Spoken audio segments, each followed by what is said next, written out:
How do I file a tax extension on Credit Karma Tax? Hi everyone, this is Alana from Create, Login and Delete. Let's jump right into the video. Credit Karma Tax does not directly support filing for a tax extension. However, you can still file for a tax extension using the IRS official process. All you have to do is head over to the IRS website, which is irs.gov, and press enter.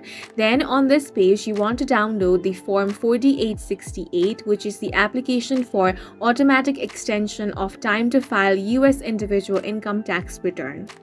All you have to do is complete the required information on Form 4868, including your name, address, social security number, and estimated tax liability. You will need to estimate your total tax liability for the year based on the information you have available. If you expect to owe taxes, you should make a payment along with your extension request to avoid potential penalties and interest.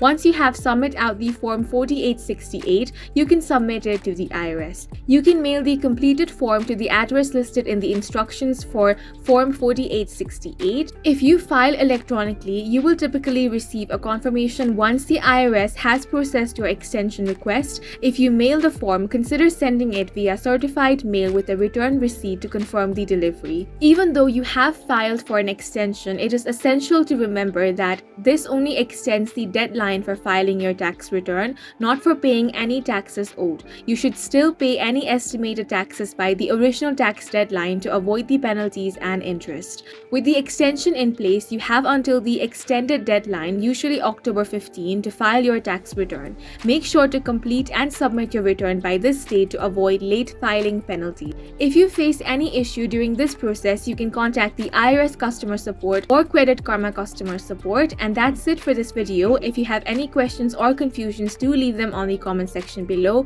and don't forget to hit the like button and subscribe for more helpful tutorials.